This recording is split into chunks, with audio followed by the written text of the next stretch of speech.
Let it speak to me. Let it speak. Let it speak to me. Let it speak. The universe is talking. So before I hit this coffin, I'ma just let it speak to me. Let it speak. There's a lot of talk about the Great White Hope, and they are equating that with Caitlin Clark. And Caitlin right now is far beyond that.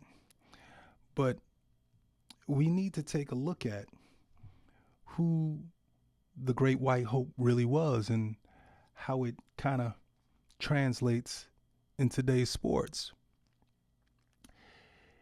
There was a guy, his name was Jim Jeffries. He was a great American heavyweight. It's turn of the century. He was undefeated and he retired. And during his retirement, there was this brash black man, and his name was Jack Johnson. And Jack was a really flamboyant guy, incredible boxer with a kind of unorthodox style of boxing.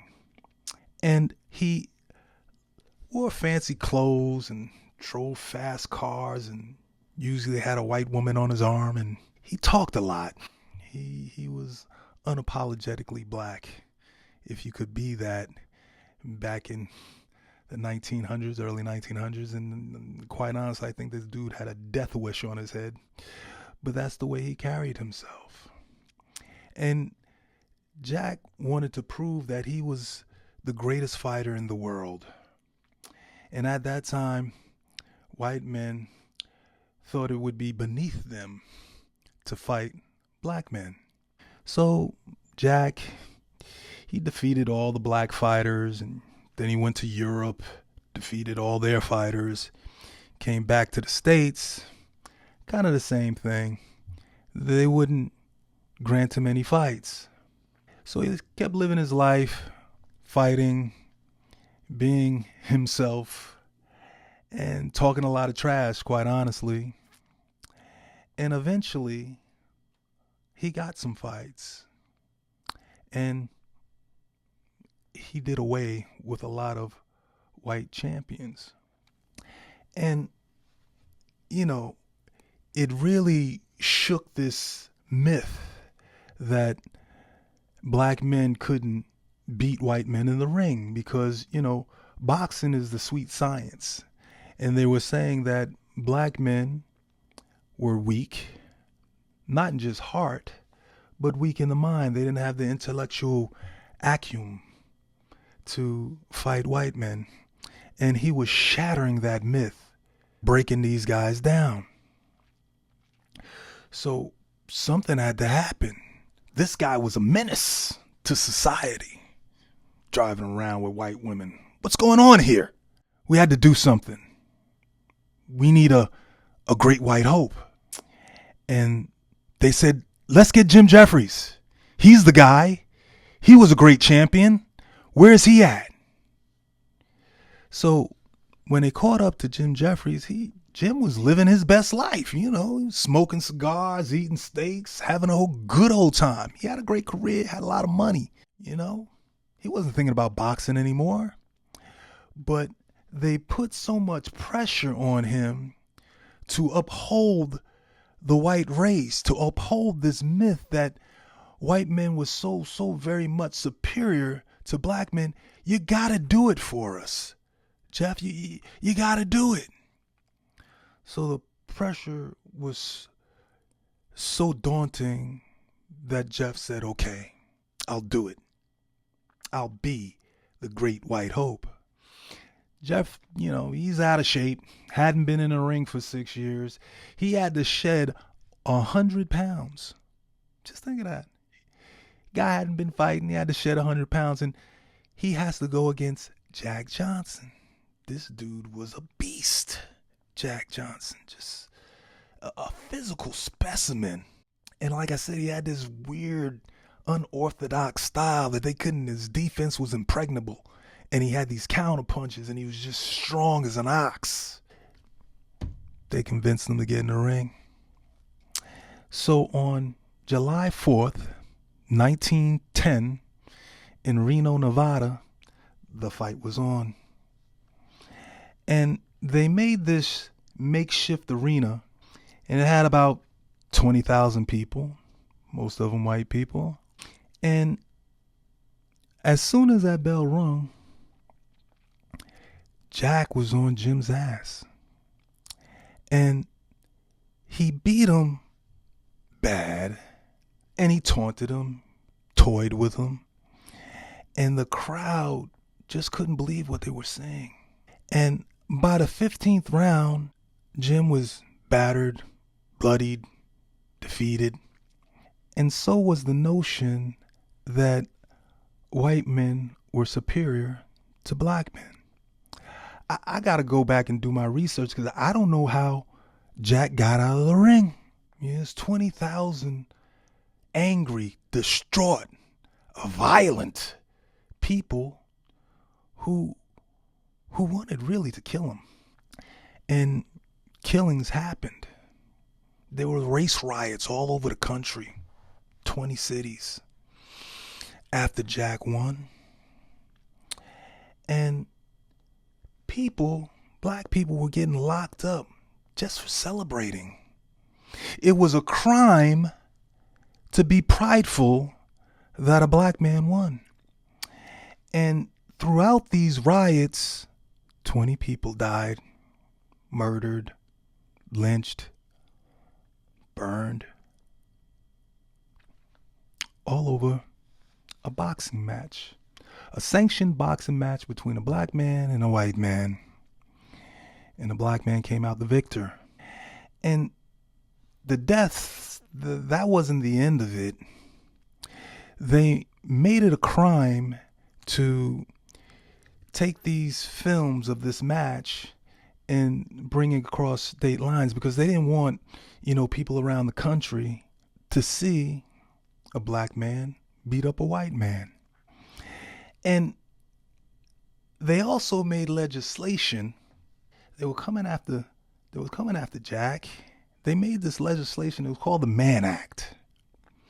And what it said was like, if you bring a white woman across state lines, you were going to get locked up. And Jack became a fugitive. And he fled the country. And Jim Jeffries was left as a defeated great white hope. That's the origin of this whole concept of the great white hope. And when I was a kid, probably sophomore year in high school, there was a much ballyhooed fight. Crazy hyped promotion of a fight. And it was between Larry Holmes, who was the champion. Larry Holmes was a great champion. And I liked Larry Holmes because he never really got the credit he deserved, as great as he was, because he wasn't Muhammad Ali. He was the champion after the Ali era. And he had this jab. He was like the best in the business. Like you just snap it out there. He had great reach. I think it was about 83-inch reach. And he would make these fighters, their face look like hamburger. And then he would come and rain right hands over it. And he would win. He wasn't a big puncher, but the accumulation of punches would have these guys succumb.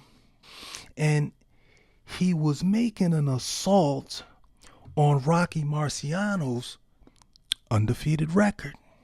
And he was similar to Jack. He used to talk a lot of smack. And he said that Rocky Marciano couldn't hold his jockstrap.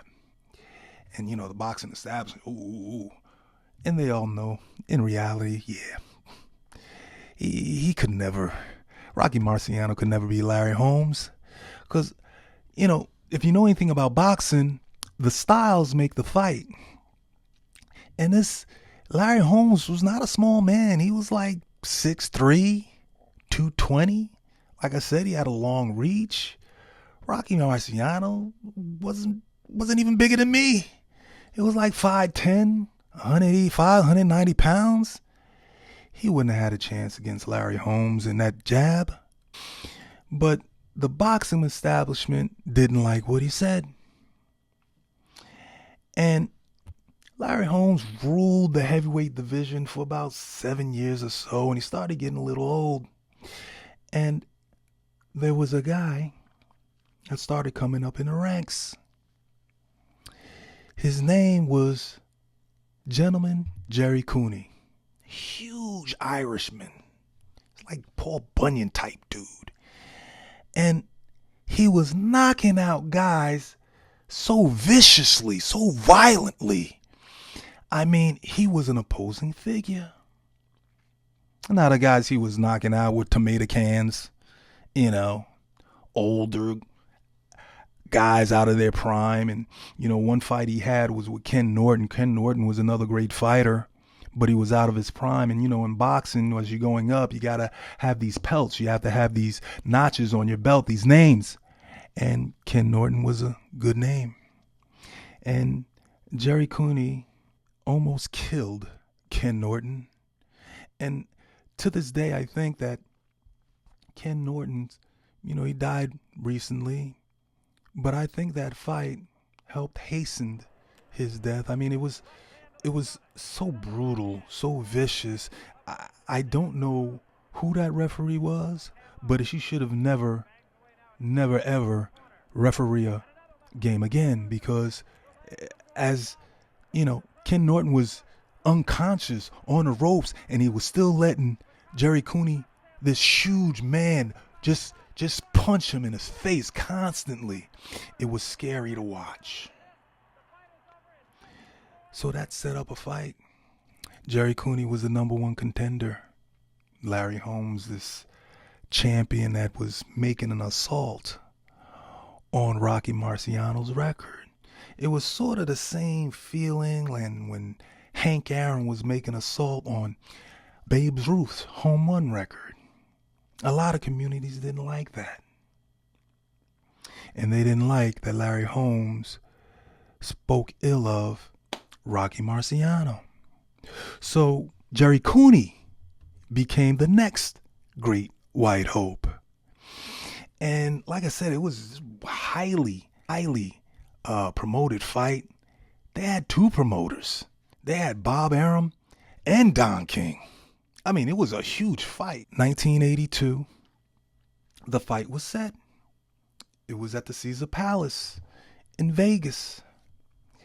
Now, you can't see pay-per-view events in the comfort of your own home like you do now. You had to go out into a venue. Me and my buddy John, we went to the Yonkers Raceway. And the atmosphere in there was the same as the atmosphere around the country. They wanted Jerry Cooney to knock Larry Holmes' head off, clean off. And I was nervous for Larry, because Larry was getting up there in age a bit. I think he was 32, and Jerry was a much younger man. I think he was like 25, and I was nervous. And I looked across the crowd, and it was almost like a foregone conclusion. Jerry Cooney was going to be the next heavyweight champion, right? And with all the hype, this fight lived up to it. It was a great fight. These guys were going at it. Now, I was like nervous early on, right? But in the second round, Larry Holmes caught him with one of them rights. Whap! Jerry Cooney went down. I was like, oh my God. Yeah. And when I go to a sporting event, I show out a little bit, not too crazy, but I let people know who I'm rooting for sure. Have no problem. And as I'm cheering, I feel these eyes on me like, yo, you ain't supposed to be doing that. But I'm like, yo, I paid for my ticket too. I can root for whoever I want. And I continue to root for Larry Holmes. And it was a great fight. Now, Jerry Cooney, he was so devastating as a puncher. He was taking people out in first round. I don't think he even went past 3 rounds in any of his fights. So Larry took him into them deep waters, in boxing terms. I mean, he had them in the late rounds. So by the time round 10, round 11, round 12 came, like I said about Larry Holmes' jab, all them jabs made his face look like hamburger. He had a big cut, and he couldn't see them right hands coming anymore. And Larry started hitting him with them right hands, and the fateful 13th round, Jerry was done. Larry Holmes remained the heavyweight champion of the world. And I felt kind of bad for Gentleman Jerry, because he had so much pressure on him, right? He had the weight of his race on him, and they were expecting him to take out Larry Holmes, but it didn't happen. And right there in the ring, he grabbed the mic and he cried. He cried like a baby. And he said, "I'm so sorry that I let you down." And that was my experience of the Great White Hope.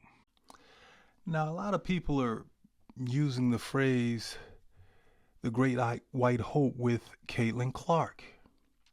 But it goes far beyond that with Caitlin. You have to understand what they're saying.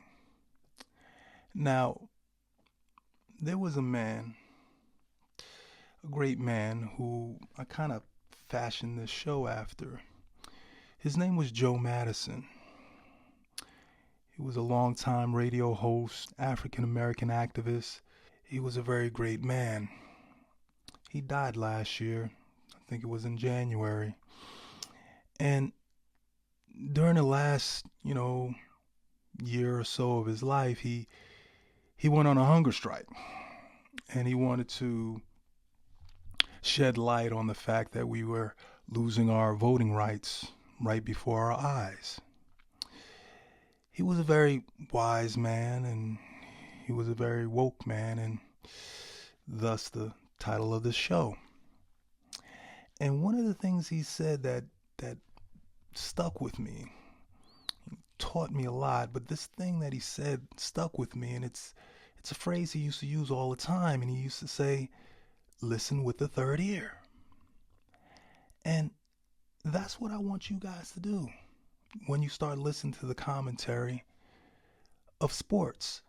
Listen with the third ear. And what it meant was, listen beyond the words. Listen to the intent. Listen to the emotion. Listen to the agenda that's trying to be passed. Right? Listen with the third ear. And that's what I've been doing the last year and a half when I'm listening to these guys who are covering the WNBA. And when you listen with the third ear, you don't hear Caitlin Clark is the next Great White Hope. You hear that they're trying to manufacture an icon. They really are. And I noticed it last year. I was watching ESPN. I rarely watch it. Somehow I got onto it, and I saw this graphic. And it was female athlete trailblazers, right? And it had Simone Biles, it had Serena Williams, and it had Caitlin Clark. And immediately I thought of that old nursery rhyme, "One of these things is not like the other." And it started to dawn on me what was taking place. What they were doing is aligning Caitlin Clark with these great sports figures, these icons, these people who have established things over years and were champions. It just didn't sit well with me. And as the months kept going on, I started hearing her name aligned with other greats. And it's weird because they don't align her names with great female basketball players of the past, they don't align her name with even great basketball players of the present, female basketball players of the present. They align her name with Steph Curry, LeBron James, and even Michael Jordan. And this is what you have to do when you're trying to manufacture an icon that really doesn't have the goods, but it's like a name association. You know, like when you go to a party and you meet these cats and they start dropping names. I know him, I know her. And it elevates them, right? That's what they're doing. And you can clearly hear it if you listen with the third ear. Another thing that they're doing, you know, when you try to manufacture an icon is you have to give it credibility, right? So you have to get somebody to kind of bolster this whole manufacturing of an icon. And just a couple of weeks ago, they had someone you know, someone that's been in your living room usually in March, and it was Dick Vitale. Dick Vitale is like an American treasure, right? He's been the face of college basketball for about 40 years. And last week they had the tabulations of the WNBA All-Star balloting. And 50% of the vote go to the fans, 25% of the vote goes to the media, and 25% goes to the players. So naturally, Caitlin Clark had the most votes. I think it was like 1.5 million, some astronomical number. And you knew it was going to happen because these CC groupies, you know, they were going to stuff the ballot box, and she's the most popular player. So I wasn't upset with that, you know. Fans are fans. I'm a fan. And she was ranked the number one point guard amongst the fans. She's only played half the games. She's shooting, 29% from three, 38% from the field. She had a sub 2.5 assist to turnover ratio, and her team was basically 500, but she was voted the number one point guard. Now the media had her ranked third. And I give the media a little leeway, right? Because they have to pander to these CC groupies, to these people who are buying tickets at 5 times, 10 times more than the average WNBA ticket. They're buying merch like crazy. So naturally the media, you know, they have to feed into this. It's good business. So I'm not that mad at them either. They rank third. Now the players voted her on the merit system, right? Now they did their ranking and she was ninth. If you ask me, that was generous. For someone who's played half the games and played subpar, but hey, they ranked her ninth. Now, Dick Vitale, he lost his mind. Oh, they're jealous. That's that word again. And like I said, when you listen with the third ear, these words that they use, there's intent behind it. There's agenda behind it. To me, there's malice behind it. But he had another word in there in his little tweet about respect. They don't respect her. I'm like, what are these players supposed to do? Like we were talking about boxing. What are they going to take a dive? They have to lay down for Caitlin Clark? No. These women are professional athletes. They're out there busting their ass just like she is, but performing at a higher level. They're not going to vote over themselves. How does that make sense? But he claims they're not respecting them enough. You know what they want? The WNBA and the media and the CC groupies, they want all the women, rest of the teams, to don those those Washington Generals jerseys. Remember them cats? They used to go around the world with the Harlem Globetrotters, looking like Keystone Cops, looking like clowns, just props. That's what they want the WNBA to be, just props around the highlight reel of Caitlin Clark.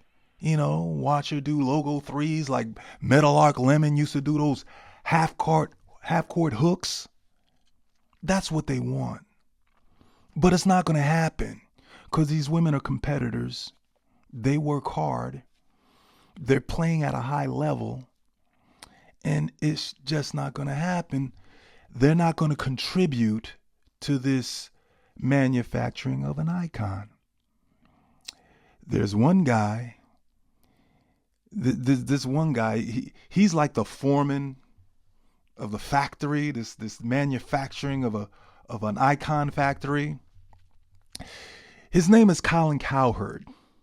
This guy, Colin Cowherd, he was the same guy that said, my Philadelphia Eagles in this Super Bowl, they're going to have a hard time getting into the red zone. They're going to stack the line and, Jalen Hurts, he's just not going to be able to make enough throws for them to get in the end zone. Yeah, we saw what happened there. But we were going to have a hard time getting into the end zone. And people be listening to this guy, right? And he is the foreman that's trying to manufacture an icon. And oh my goodness, he's the one not only aligns Caitlin Clark with all these great players and all these great events. Like, this kills me. So a couple of weeks ago, Caitlin Clark had a very good game against my New York Liberty. She hit 3 of those logo 3-pointers in a row. I think she scored 9 points in 38 seconds. That was the first quarter of the game, I believe, and everybody got all hyped up, and Colin Cowherd took it upon himself and said this was one of the greatest sports moments in the history of sports. I'm like, what? It's a regular season game, man. Slow down, dog. Slow down. He had the audacity to align that 38 seconds with Reggie Jackson. And when Reggie Jackson hit 3 home runs in a row on 3 pitches in the 77 World Series versus the Dodgers. So if anybody knows anything about sports, especially baseball, it's so much harder to hit a baseball than to hit a 3-pointer. But it was the greatest thing he's ever seen. And it goes in line with this manufacturing of an icon, using the name, using the moment, and trying to make this match when there is no match, man. She's not Reggie Jackson. Those 3-pointers weren't hitting 3 home runs in the World Series. But they're doing this over and over and over again, trying to align her. And the crazy thing is, they don't align her with white women anymore. They don't even align her with white men. The perfect comp for me would be John Stockton, right? He's the big assist guy. I've yet to hear Caitlin Clark aligned with John Stockton. Why not? It's crazy. Nah. It has to be these black guys that, have accomplished so much. It can't be John Stockton. He's not iconic enough. They keep aligning her with black men. And I don't know what it is. It's weird to me, but it's like they're trying to co-opt the swagger of the African American athlete, the struggles that they went through, package it, with this Midwestern girl and make it more palatable for corporate America to sell stuff. They're actually and to me, it's sort of like eroding the legacy of these people to build a legacy for someone who doesn't even have one. And you can easily pick this up again if you listen with the third ear. And listen, I like Caitlin Clark, and I will give credit where credit is due. She's an incredible playmaker. She sees the floor like no other. I will give her that. I was watching LeBron James and JJ Redick. They had a podcast called Mining the Game, and they were talking about her, how this term they use was mapping. And basically her, the Joker have it, all these people have it, and their ability to see the floor. She has that, and I'll give her that. But I'm not going to give her that she's Reggie Jackson. I'm not going to, kind of lower the bar to greatness to accommodate Caitlin and her groupies. I'm not doing that. And you shouldn't either. You shouldn't, allow them to gaslight you. And that's what's going on. They're using gaslighting that works in politics, and they're trying to seep it into sport. It's crazy. Now it works in politics. Hell, they had people thinking black people eat dogs, right? But now they want to use gaslighting to make you think that Caitlin Clark is on the level of Reggie Jackson, LeBron James, Jordan. What are we doing here? And then I'm called a hater. You're a hater, Wayne. No, I'm not a hater. I'm an astute sports fan that has knowledge of a lot of sports and have seen a lot of sports. And I remember myself as a kid watching Reggie Jackson in '77 hit those home runs, and it was not the same feeling at all. Obviously, it's not the same magnitude. We're talking about the World Series here, not a regular season game against a banged up New York Liberty team. You need to stop it, Colin. And if you notice, when you listen to this cat, he rarely talks about her play on the court. It's usually commerce that he talks about. Last season in the WNBA, Caitlin Clark was 26.5% of all economic activity as a rookie. He talks about, the evaluation has gone up so much for the Indiana Fever, how merchandise has gone up so much, sneaker sales and all of this stuff. But you won't hear him talking about her shooting percentage from three. You won't hear him talk about her assist to turnover ratio. No, it's about the money and how much visibility she's bringing to the game. And that commercial, I like the commercial from the logo. It's so great, when especially the part. My favorite part is when she's lying on the couch and she had the logo around the couch and everything, and she's watching Jeopardy. I love Jeopardy. And the answer is Sheboygan, it's Sheboygan. And I chuckle just about every time I watch it. But then I understand by listening with the third ear, even that commercial is trying to manufacture an icon. More so than selling insurance for your home or car. Just think about it. It's easy from the logo. Well, why the hell are you shooting 28% from three if it's so easy from the logo? But this is what they're doing. And so, no, Caitlyn is not the great white hope. They're not hoping anymore. They're demanding that you accept her as an icon. I'm not going to do it. I'm just not. Now, if she goes on and wins a couple of MVPs, championships, and, certainly, I'll say Sheboygan, you did it. But no, as I said before, I'm not lowering my standards to greatness, for Caitlin Clark and her groupies. I refuse to do it. And I refuse to let people like Dick Vitale belittle these women in the WNBA, literally trying to ask them to dim your shine,